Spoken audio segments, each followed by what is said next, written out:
1626년 인디언들은 이민자들에게 장신구와 구슬 24달러어치의 뉴욕의 맨하튼 땅을 팔았습니다. 현재 세계에서 가장 비싼 땅인 맨하튼. 인디언들은 이 거래로 조롱을 받았는데요.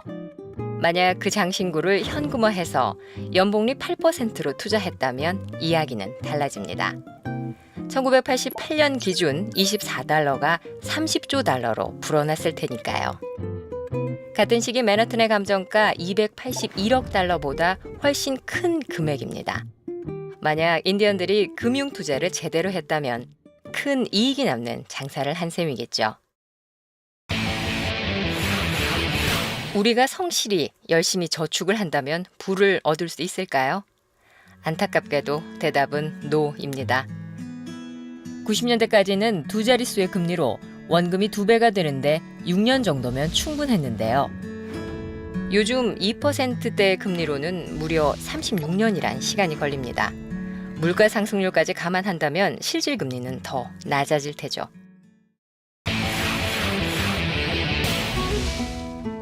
금리는 왜 이렇게 낮아진 걸까요?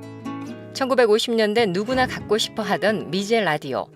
당시 쌀 50가마니를 줘도 구하기가 어려웠다던 부와 명예의 상징이 바로 라디오였습니다.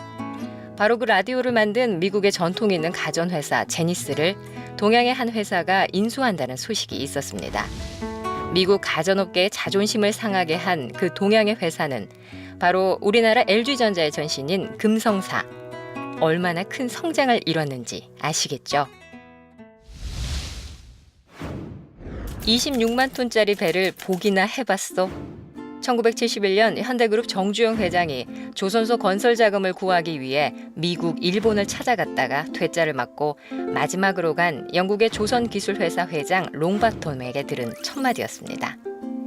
정 회장은 갑자기 거북선이 그려진 500원짜리 지폐를 꺼내 보이며 한국이 영국보다 더 빠른 철선을 만들었음을 어필, 롱바톰 회장의 마음을 움직였습니다.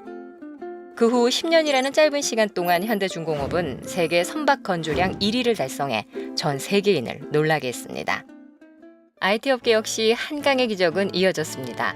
1983년 반도체 사업에 막 걸음마를 뗀 삼성전자가 1992년 당시 반도체 시장을 이끌던 일본을 제치고 6,800만 개 셀이 작동하는 64메가 D램 시제품 개발에 성공, 반도체 시장 세계 1위까지 선점한 바 있습니다.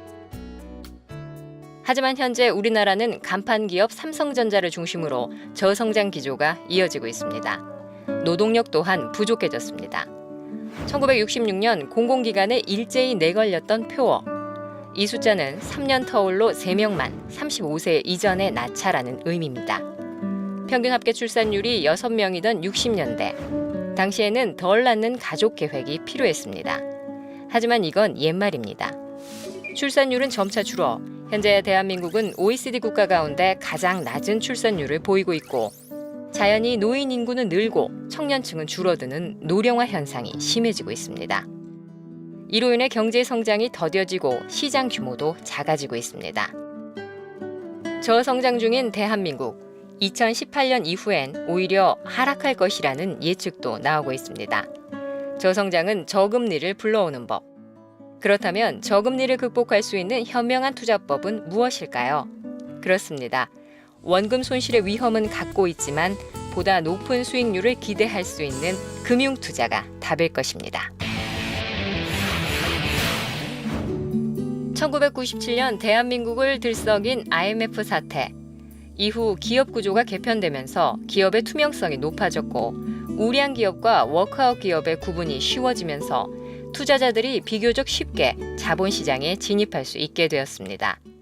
과거 대주주의 회사 재산 사유화 등 신뢰하기 힘든 경영을 할 때와는 사뭇 다른 모습입니다. 그렇게 투자 인구가 확대되면서 직접 투자는 물론 펀드를 통한 간접 투자도 일반화되었습니다.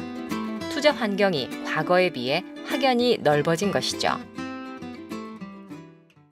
오르멜라 양보석 대표입니다. 인생 100세 시대, 호모 헌드레드 시대가 축복이냐 재앙이냐는 노를 어떻게 준비하냐에 따라 다릅니다. 안락한 노를 위한 필요 조건 1순위는 경제력일 텐데요. 든든한 노후 생활 자금을 마련하기 위해서는 단순한 저축만으로는 부족합니다. 하지만 투자에는 위험이 따르는 법, 올바른 금융 투자를 하기 위해 금융 지수준을 높이고 다양한 경제 정보들을 활용해 현명한 투자를 해야 할 것입니다.